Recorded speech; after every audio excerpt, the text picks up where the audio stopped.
Hey, this is John Fernay, the co-host of the Maryland Crabs, and I am here today with a Maryland Crabcake for your listening pleasure. What's a crab cake? It's not quite a full episode, it's just a little snippet. Stay tuned and check it out.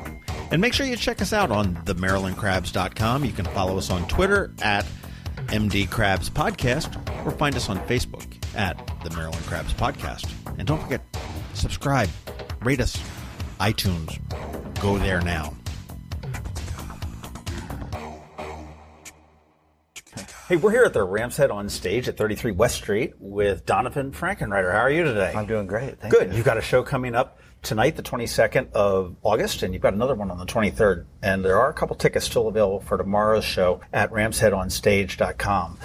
I know we did a couple of giveaways, and I know they gave us another pair of tickets that we're going to be able to do, but it's really cool to be able to talk to you, and welcome back. You were here about a year ago, weren't you? Yeah, I really like this spot because people really seem to come to enjoy the music. They get to have a dinner, have a drink, everybody's seated, and it's I don't know, it's really nice to play venues like that every once in a while. So this is one of our favorite spots on the tour for sure.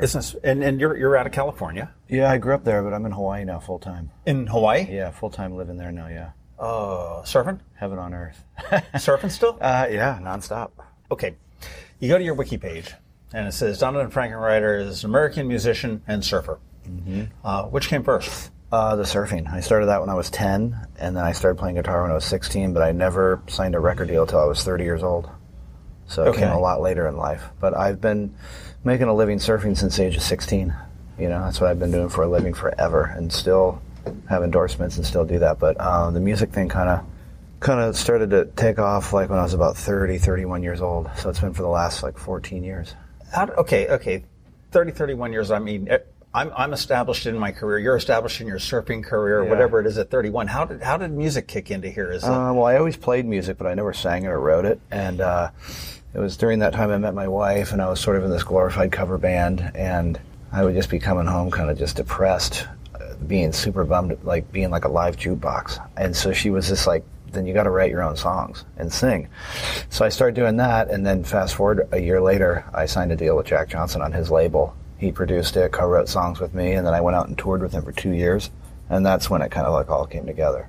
But prior to that, it was just, I'd be just, playing 4 or 5 nights a week, but just in bars, and doing 3 sets a night and playing lots of covers. But it was cool because I learned how to play music in that setting, but after a while I got really burned out on doing that, so I kind of took a... So you owe this to your wife? Yeah, she's the start of all of it. Because of her that I'm here, actually, yeah. Well, you got a new album out called The Heart. Yep. And you're on your own label now, which you've gone out and gotten your own label. And this one is a little bit different. I was reading that when you recorded this, you streamed this live. Yeah. For 2 weeks down in Texas. We were in Wimberley, Texas, at this place called Blue Note Studios. What was it called? Blue Rock. It was called Blue Rock. And it was cool. We went there a year prior to making the record, and they would sort of have these artists come by, and they would do these live concerts there, and they would stream them. And your audience, whoever at the time, could click on a link for free and watch you perform a concert in their studio. And I was kind of leery on even doing it, because a lot of times you do that, they don't have the right feed, or the music's not hooking up with the video, or it's one camera angle, and it's just not making sense. And so we made this record. It was one of those things where when we were there, the first time we went there, we did this live concert. They had us come by and do this live concert, and it was one of those things. It was only a 1 hour block, and we were in Texas time. And so we went on there, and it came out great. The visuals were insane. The audio was great.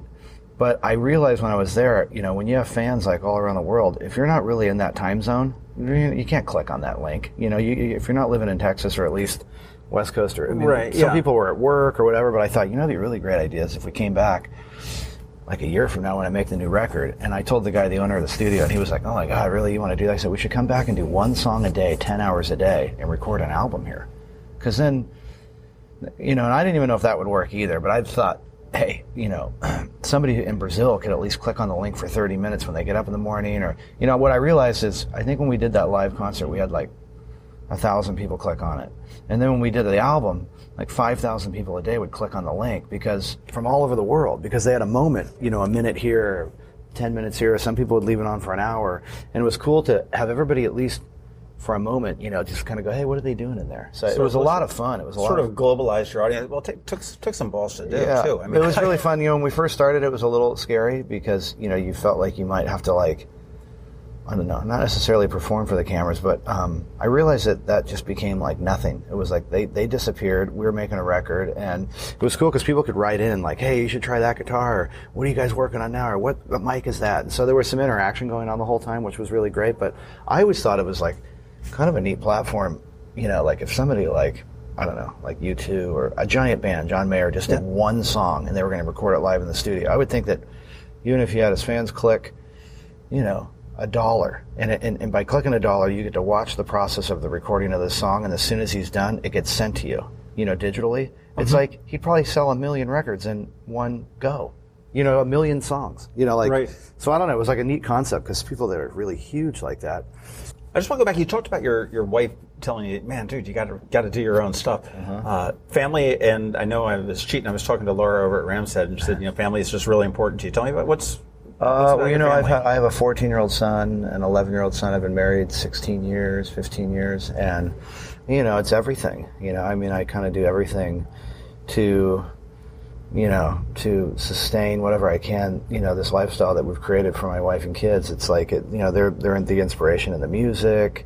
They tour all the time with me. They go anywhere they want to go, and I just have so much fun being a husband and a father, so it's all, for me, starts there, and then whatever happens around that. But, they're definitely the biggest inspiration in my music and in my life, So they tour with you too when they can? Yeah, whenever they want. They did the whole tour last year. They were here last year. Oh, fun. Yeah, it's cool. My older son got on stage and played, and it was really nice. Do your children have the musical? They do. My older son started a band, and my younger son plays drums a little, and like last year, he came with a buddy, and they played a couple songs. We got off stage, and they played a couple of tunes here.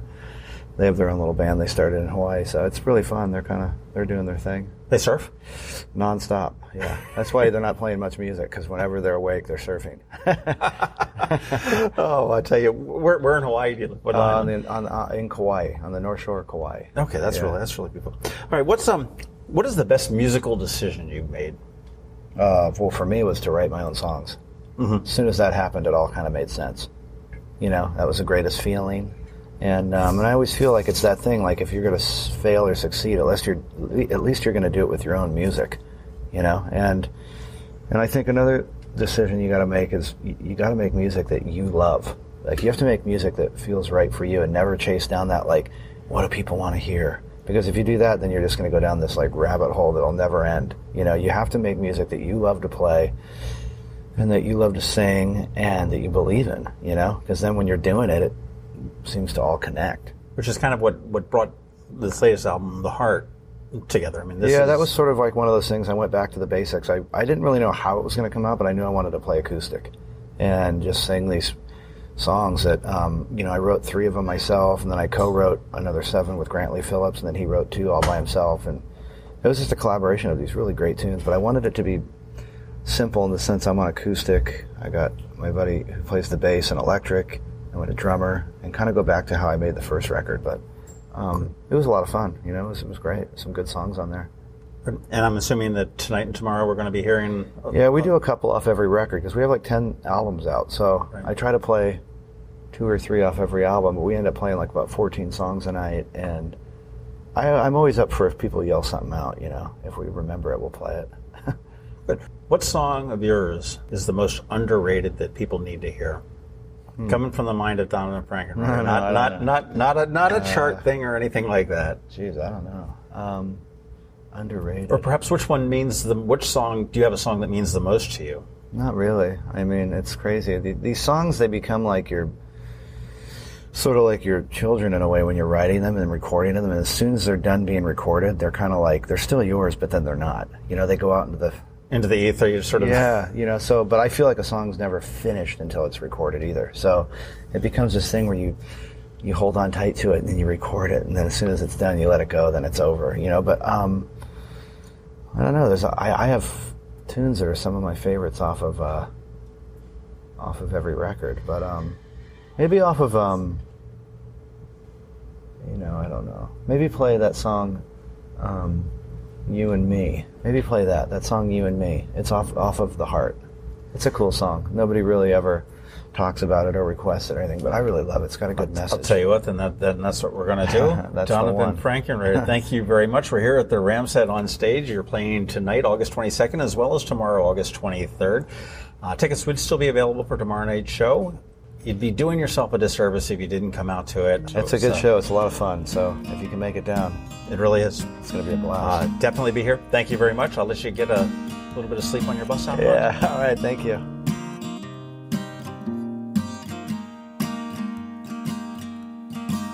So many different oceans, different motions.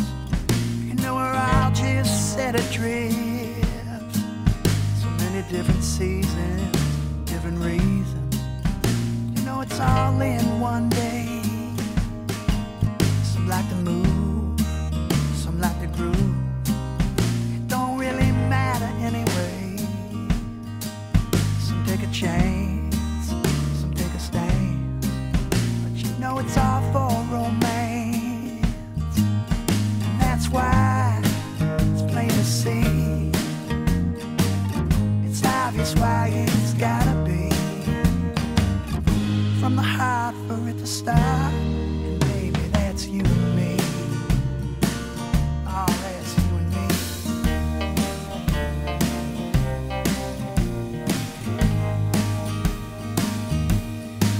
So many different places and different faces. You know not two are the same. So many different beats on different streets. You know we're all just moving our feet. So many different smiles and different styles. You know you gotta make it last more than a while. And that's why it's plain to see. It's obvious why it's gotta be. From the heart for it to start. And baby, that's you and me. Oh, that's you and me.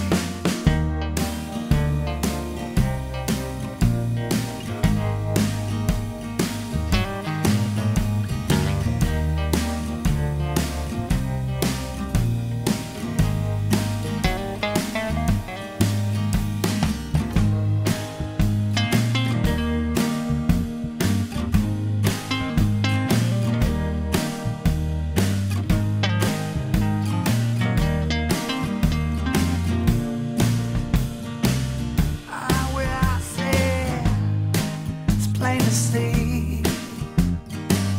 It's obvious why it's gotta be. From the heart for it to start. And baby, that's you and me. But you now said it's plain to see. It's obvious why it's gotta be. From the heart for it to start. And baby, that's you and me. Yeah. Oh, that's you and me.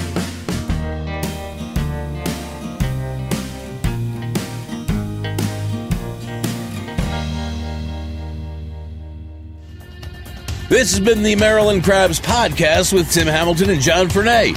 Sure to follow them in all the regular places, Facebook, Twitter, YouTube, and online at themarylandcrabs.com. Take a moment to rate us on iTunes. Now, get the hell out of my kitchen. Seriously, go! You're still here?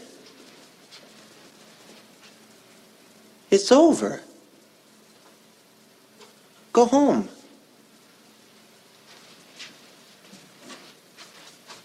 Go.